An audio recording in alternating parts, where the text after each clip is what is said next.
Okay, so Jai Hind to all of you. I welcome you all on Abhipedia Defense Platform powered by Abhimanyu IAS. So आज के इस session के अंदर मैं बात करूंगा कॉमन मिस्टेक्स जब आप प्रिपेयर करते हो अपने डिफेंस एग्जाम के बारे में या फिर स्पेसिफिकली सीडीएस के बारे में। तो उस टाइम पे आपको वो चीजें इंटेंशनली अनइंटेंशनली नहीं करनी है सो दैट कि आपका जो रिजल्ट है आपके फेवर में आए। सो वो जो मिस्टेक्स हैं उसको आप बिल्कुल ध्यान में रखो और वो कमिट मत करो। और आपने ये रिलेटेबल वीडियो होगी क्योंकि आपने कुछ ऐसे एस्पिरेंट होंगे जो ये सीडीएस एग्जाम की तैयारी करते हुए अनसक्सेसफुल रहे होंगे।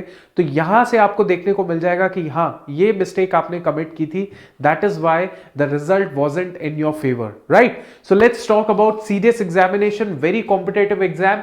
आपको क्लियर करना पड़ेगा, clear with the good marks, और एसएसबी में रिकमेंड होना पड़ेगा, then only you will see your name in the merit list. तो ये सारा का सारा जो होता है कंट्रीब्यूट होता है कि आपको अच्छा एग्जाम में परफॉर्म करना ही पड़ेगा, अदरवाइज फिर मेरिट लिस्ट में थोड़ा सा अनसर्टेनिटी रहती है। सो लेट्स टॉक अबाउट सीडीएस में मिस्टेक नंबर 1।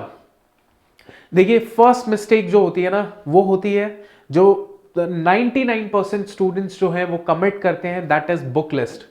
ठीक है, 99% इसलिए कह रहा हूं बिकॉज आप समझिए कि सीडीएस हो या कोई भी यूपीएससी के एग्जाम है, उसमें रिजल्ट कितना होता है वो आपको खुद पता लग जाएगा।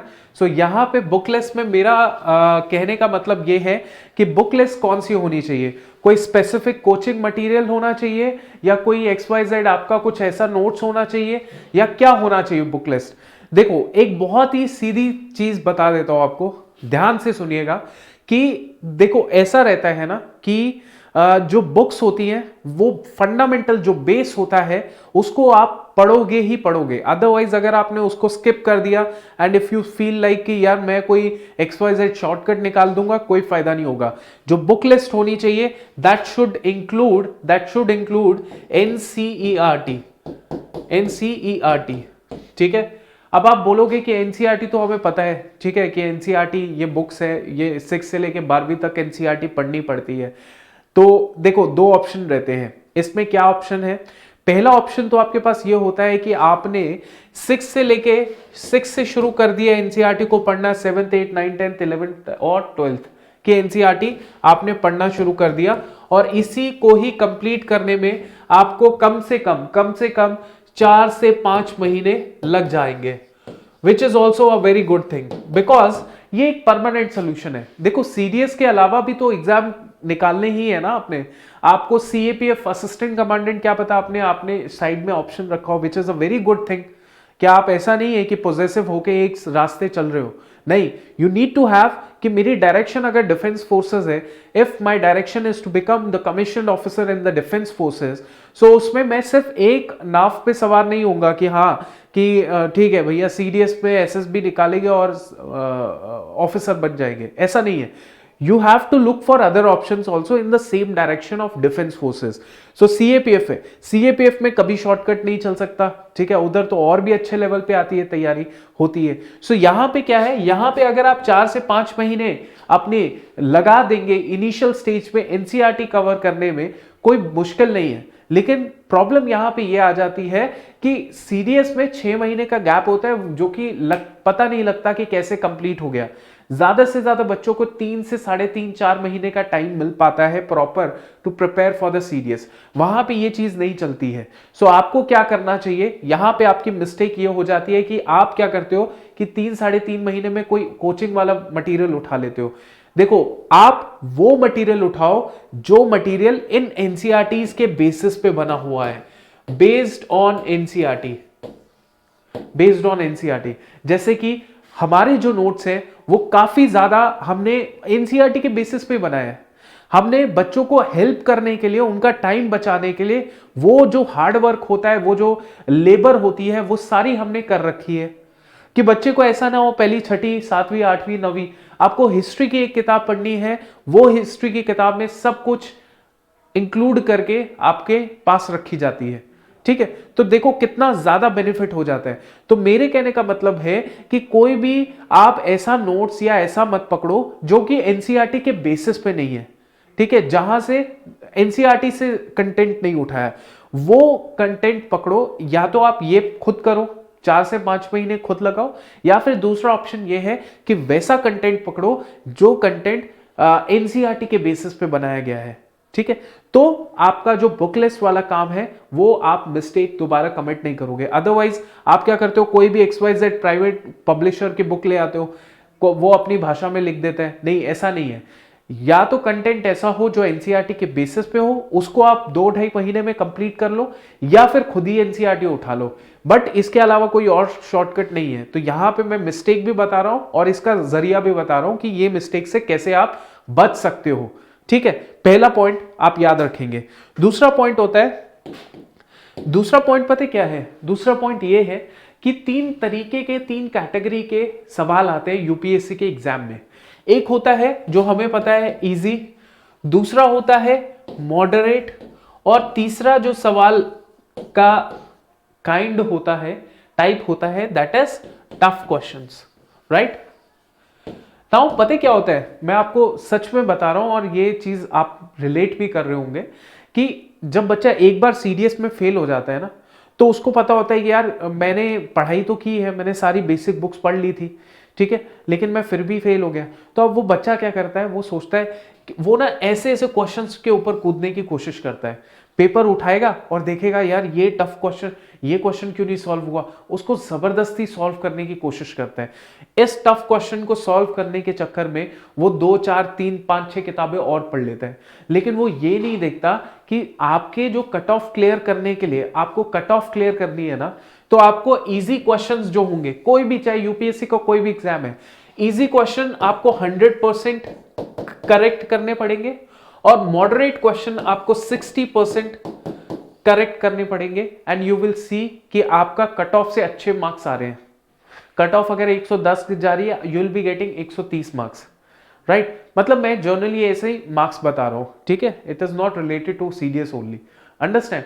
सो आप इस टफ वाली कैटेगरी को भूल जाइए। अगर आपको कट ऑफ से थोड़े से अच्छे मार्क्स लाने हैं और कट ऑफ क्लियर करनी है, तो मॉडरेट में अगर आप 40% भी परफॉर्म अच्छा कर दोगे ना, 40 क्वेश्चंस भी अच्छे सही कर दोगे, you will see your you will clear your cutoff. So what I am trying to emphasize on this point कि पहली बात तो यहां पे ये आ जाती है कि आप कोशिश करते हो कि मास्टर बनने की कोशिश करते हो, वो स्टूडेंट जो एक बार फेल हो जाते हैं, या फिर वो स्टूडेंट जो कोशिश करते हैं कि मेरे पास 6 महीने 8 महीने, मैं क्या करता हूं, मैं कॉलेज डेज में ही वो प्रिपेयर करते हैं, तो वो मास्टर बनने की कोशिश करते हैं।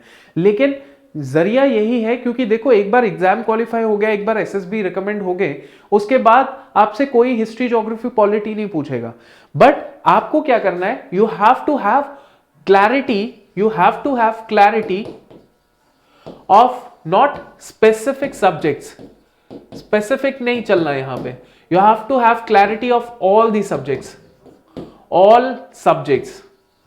समझ आ रहा है कि आपको क्या करना है, जितने भी सब्जेक्ट्स हैं, कोई सब्जेक्ट छोड़ के मत जाओ, कोई टॉपिक छोड़ के मत जाओ, कोई कॉन्सेप्ट छोड़ो मत, कोई चैप्टर छोड़ो मत, सारे चैप्टर्स को करो।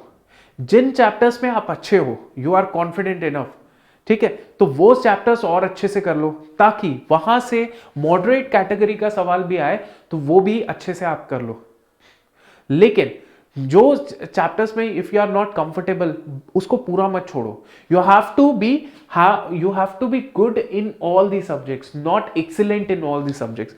वो अगर अप्रोच लेके जा रहे हो कि हाँ मेरे को क्या करना है, मेरे को हिस्ट्री जो है पूरी अच्छे से रट लेनी है, नहीं।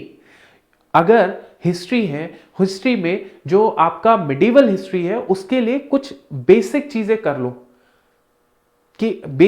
कर लो, कि हाँ अगर यहां से मिडिवल हिस्ट्री से अगर सवाल इजी कैटेगरी का होगा, तो एटलीस्ट मैं ये करने लायक तो हूंगा, रादर देन कि मैं इसको पूरा एकदम अच्छे से कर लूं या फिर मैं इसको छोड़ के चले जाऊं। तो उस अप्रोच के साथ चलिए। You have to have good in all the subjects rather than very excellent, very good in specific subjects, other ऐसे नहीं पेपर क्वालिफाई होगा। तो ये जनरली बच्चा सेंटी हो जाता है और वो टफ कैटेगरी के क्वेश्चन के पीछे पड़ जाता है। अरे ये तो फलाने बुक से हुई है, ये तो डीडी बासु से आई है, ये तो पुरानी एनसीईआरटी से आई है, ये जो क्वेश्चन है ये वहां से पूछा गया। तो वो चीज मत कोशिश कीजिए करने की, ठीक है। So you have to be good in all the subjects, don't leave any concept और एनी टॉपिक।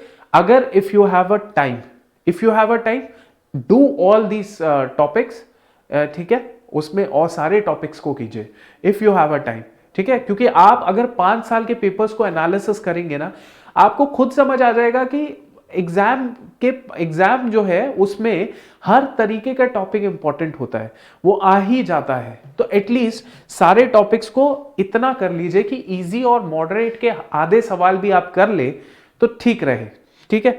इसके अलावा जो थर्ड मिस्टेक है, दूसरी मिस्टेक आपको बहुत क्लियर कट समझ आ गई। अब तीसरी जो मिस्टेक है वो है कि स्टूडेंट क्या करते हैं, स्टूडेंट सिर्फ और सिर्फ कंटेंट पढ़ते रहते हैं। They read books, they read notes, NCERTs, whatever you been following, but you never attempt, आप नहीं अटेम्प्ट करते हो। और अगर किया भी होगा तो वो एक आधे साल का पेपर कर लिया होगा।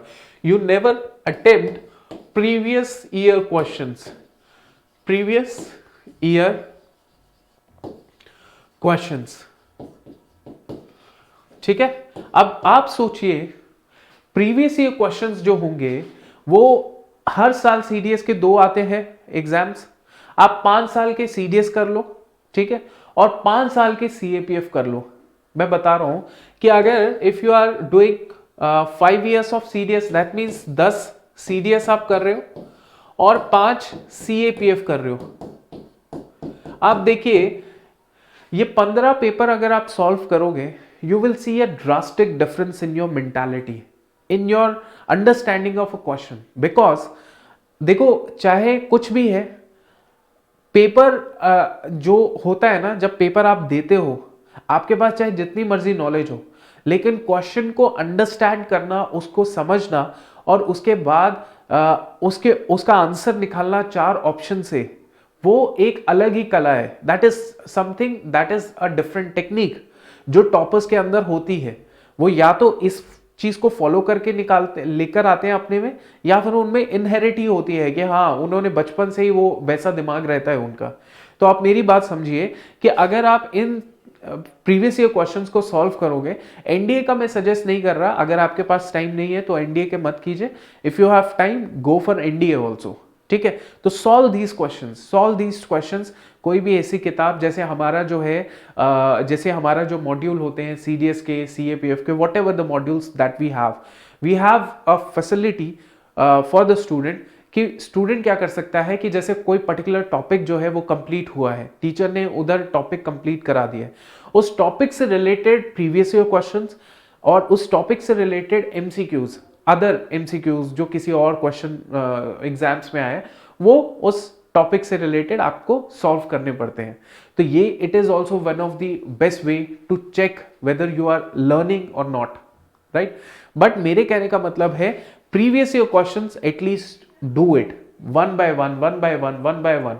जितने भी टॉपर्स होते हैं उसमें ये चीज बड़ी कॉमन होती है, प्रीवियस ईयर क्वेश्चंस को चाट जाते हैं वो लोग, ठीक है। इसके अलावा what best you can do is mock test. Mock test जो है इनको प्रैक्टिस कीजिए, ज्यादा से ज्यादा मॉक टेस्ट दीजिए। देखो ये जो प्रीवियस ईयर क्वेश्चंस और मॉक टेस्ट है ना, इन दोनों का अगर कॉम्बिनेशन आप फॉलो करते हो ना, so you will find a drastic difference in your cut off, in your exams. जो बच्चे कहते हैं ना कि यार मैं 2, 4, 5, 6 नंबरों से रह रहा हूं, आप और सब छोड़ दीजिए, आप छोड़ दीजिए book list, NCERT, whatever it is, सब छोड़ दो, सिर्फ यही चीज फॉलो करो। जो बच्चे 2, 5, 7 नंबर से रह जाते हैं, कट ऑफ तो पता लग जाती है आफ्टर द एग्जामिनेशन, जो फाइनल लिस्ट होती है। तो जो बच्चे एग्जाम में 2, 4 नंबर से रह रहे हो, just follow this strategy, previous year mock test, previous year mock test. You will see कि आपका नेक्स्ट टाइम 10 से 15, 20 नंबर का डिफरेंस आएगा, you will be in a surplus, right. चलो ये आपको क्लियर हो गई। This is also one of the mistakes जो स्टूडेंट्स करते हैं सीडीएस की तैयारी के दौरान। नेक्स्ट हम लोग बात करते हैं, नेक्स्ट कौन सी चीज है, नेक्स्ट है स्टूडेंट क्या करता है, स्टूडेंट एक चीज जो आप ध्यान रखिए जिंदगी भर आपको हेल्प करेगी, that is understanding your self. SSB is what, it is also self introspection. How much you know about your self. ठीक है, आपको अपनी वीकनेस क्या पता है, स्ट्रेंथ क्या पता है. क्या आप जानते हैं कि आप सुबह उठने वाले इंसान हैं और सुबह नहीं उठ पाते हो, तो कैसे आप अपने आप को चेंज कर रहे हो to get up early in the morning. Because देखो बहुत सिंपल सी चीज होती है. जो सुबह उठने वाला इंसान होता है, जैसे आप फौज में भी जाएंगे 4 बजे 5 बजे, you have to be ready in seconds. हाँ भैया, पीपीटी कितने बजे, शाम को तो पीपीटी नहीं, पीटी वगैरह तो नहीं होगी, राइट, सुबह ही होगी. सो सुबह फौज का रूटीन क्या होता है, 4 बजे 5 बजे उठ जाना. ठीक है, उनका सिंपल ये होता है. क्यों वो शाम को क्यों नहीं करवाते कुछ भी, पीटी वगैरह कुछ क्यों नहीं करवाते, ड्रिल क्यों नहीं करवाते. इट इज जस्ट लाइक एक ह्यूमन साइकिल है, राइट. सो यहां पे ये it is one of the point जो कॉमन मिस्टेक है कि सुबह कोई उठ नहीं रहा है तो उसको उठना चाहिए, उसको उठना चाहिए, because it is very very important. आप खुद देखिए जो एफिशिएंसी होती है एक इंसान की जो लेट नाइट स्टडी करता है, और जो इंसान वो 4 बजे 5 बजे उठता है, उसके दिमाग में और उस इंसान के दिमाग में, दोनों में बहुत डिफरेंस होता है. ठीक है, वो जो रात को जागने वाला इंसान होता है उसकी आंखें कभी देखना, और जो सुबह उठने वाला इंसान होता है जो सुबह उठ के मेहनत करता है उसकी आंखें देखना, उसका पूरा शरीर देखना, उसकी साइकोलॉजी देखना, मेंटल उसका हेल्थ देखना, तो सबसे ज्यादा बेटर उस सिचुएशन होती है. तो अब जब आपको पहले ही पता है कि यार मैं फौज में जा रहा हूं, मुझे सुबह उठना ही पड़ेगा, तो उस सिचुएशन में आप अपनी हैबिट को चेंज करके, या जिसकी ये है कि जिसको 9-10 बजे कोई उठता है दोपहर शाम सुबह के टाइम पे, that is not good, that is not good. यहां पे मेजरली वो 5 से 10 नंबर का गैप डिफरेंस देखने को मिलता है उन स्टूडेंट्स का जिन्होंने पढ़ाई पूरी दम लगा के की होती है. उनसे कुछ भी सवाल पूछ लोगे ना, they'll be able to answer it, but they will not be able to answer during their exam जो एक्चुअल एग्जाम होता है, सीडीएस का बैठे होते हैं ना. क्यों? क्योंकि उस टाइम पे उनको नींद आ रही होती है. क्यों? क्योंकि उन्होंने खूब रात रात भर पढ़ाइयां की होती है, रात रात भर पढ़ रहे होते हैं. लेकिन एग्जाम तो दिन में है, तो वो जो पूरी सार्केडियन जो साइकिल होता है ना, सार्केडियन एक ह्यूमन का एक साइकिल होता है, वो बिगड़ चुका होता है उन स्टूडेंट्स का, और उस बिगड़ने की वजह से उनके मार्क्स भी बिगड़ जाते हैं. सो आई वुड हाईली सजेस्ट, ये एक बहुत ही डिफरेंस क्रिएट कर देगा कि जो स्टूडेंट लेट नाइट स्टडी कर रहे थे ना, लेट नाइट, आप मान के देखिए बोला जाता है कि कोई फर्क नहीं पड़ता, लेकिन सच बताऊं तो फौज में जा रहे हो तो ये आदत खत्म कर दो कि लेट नाइट स्टडी बिल्कुल भी आपको नहीं करनी. आपको ज्यादा से ज्यादा मतलब अभी इनिशियल डेज में 11 बजे तक जागना है. उसके बाद you have to be ready कि मैं 11 बजे एग्जैक्टली सो जाऊं. अगर कोई बच्चा 2-2 3-3 बजे तक जागता था ना, कम बैक टू 11 o'clock, 11 बजे सो जाओ और सुबह एटलीस्ट 7 बजे उठ जाओ. समझ रहे हो? 7 बजे, ये उनके लिए जो 11 बजे सोते हैं. ठीक है, फिर धीरे धीरे 10 बजे तक आओ, और 10 बजे से यहां पे 5 बजे कर लो, 5 AM. आप देखना, जब 5 से लेके 8 बजे तक की 3 घंटे की पढ़ाई आप कर लो ना तबीयत से, आपका सब चेंज हो जाएगा. ठीक है, तभी आप देखते हो बहुत सारे ऐसे स्टूडेंट्स होते हैं ना जो एक एग्जाम क्वालिफाई करते हैं, दूसरा भी कर लेते हैं, तीसरा भी कर लेते हैं, जॉब के साथ बहुत कुछ कर लेते हैं. ये रीजन यही होता है कि वो सुबह वाली जो पढ़ाई कर लेते हैं ना 2-4 घंटे की, वो सारा गेम हो जाता है उनका चेंज. तो जितने भी स्टूडेंट्स हैं जिनको आदत है रात को पढ़ने की, चेंज इट, पूरा अलग कर दो अपना ये आदत, और सुबह का टाइम अपना फिक्स कर लो. जिसको दिक्कत आएगी हम लोग एक ग्रुप बना लेंगे कि जिसमें जो है कि सर चैलेंज दीजिए और एक दूसरे को मोटिवेट करना है. I get up early in the morning. ठीक है, तो मेरे को कोई दिक्कत नहीं आती है. इनिशियली मेरे को दिक्कत आती थी, लेकिन अब वो चेंज हो चुका है सिस्टम, तो इसीलिए आप इसको मेक श्योर कीजिएगा. सो मैं आपको अगर एक चीज बताऊं, सो मैंने आपको जो कॉमन मिस्टेक्स बताई हैं, ठीक है, कॉमन मिस्टेक, इसके अलावा बाकी सब एसोसिएटेड प्रॉब्लम्स है. जैसे कंटिन्यूटी नहीं बैठती है सर, इरेगुलरिटी है, डीमोटिवेशन है, यार सब कुछ ना इन्हीं से ही जुड़ा हुआ है. अगर आपके पास अच्छी किताबें आ जाए, ठीक है, अच्छी किताबें मतलब आपके पास आपको 50 बुक्स ना पढ़नी पड़े, एनसीईआरटी कौन सी कम है, you will get an number of NCERTs in front of your table अगर आप बाय करना शुरू कर दें तो, और उसमें फिर नोट्स निकाल के आपको करना पड़ेगा, तो वो कहीं ना कहीं थोड़ा डीमोटिवेटिंग हो जाता है, ठीक है। बट अगर आपके पास बुक लिस्ट एकदम तरीके से बनी हुई है, आपके पास बुक्स हैं, आपके पास वो नोट्स हैं जो नोट्स ऑलरेडी बने बनाए हैं और वो एनसीईआरटी के बेसिस के नोट्स हैं, तो आपको डिमोटिवेशन की जगह मोटिवेशन आएगी, राइट। सो बुक लिस्ट सही आ जाए तो मोटिवेशन आ जाएगी। फिर उसके बाद आपको ये क्लैरिटी हो गई कि यार मुझे मास्टर नहीं बनना, मुझे मेरा अगर मैंने बीएससी कर रखी है तो मैं सिर्फ फिजिक्स केमिस्ट्री बायो ही पढ़ता रहूं, उसी से पास हो जाऊंगा, नहीं, यह आपकी थॉट बन चुकी है, अब कोई दिक्कत नहीं आएगी, ये मिस्टेक मत कीजिए, ठीक है। Be clear, have that clarity for all the subjects, you don't need to become a master of one subject, ठीक है। इसके अलावा मॉक टेस्ट और प्रीवियस ईयर क्वेश्चंस, ऑब्वियसली जब आप कंटेंट पढ़ना शुरू करोगे फिर उसके साथ previous year questions mock test solve करोगे। हमारे पोर्टल में भी ऐसा ही सिस्टम है कि भैया एक टॉपिक हो गया, उसी के नीचे आपको मॉक टेस्ट और प्रीवियस ईयर क्वेश्चंस उससे रिलेटेड मिल जाएंगे, सॉल्व करोगे, मोटिवेशन पूरी ऊपर होना शुरू हो जाएगी। और लास्ट ये चीज है जो सबसे ज्यादा इंपॉर्टेंट है, हम लोग इसको इग्नोर कर देते हैं, लेकिन this will change a lot, positivity, continuity, everything will come with this habit, that is getting up early in the morning, and I would suggest you आप कीजिए, कोई दिक्कत आए मैसेज कीजिए, क्या कहते हैं मैसेज, मतलब you can comment down below also कि sir we want to get up early in the morning, this would be the greatest practice, this would change everything in your life, right. So I hope you understood the whole concept of this video, और कोई doubt, कोई query है आप comment कीजिएगा, we would definitely going to help you out. Keep liking and sharing this session. जय Hind, thank you.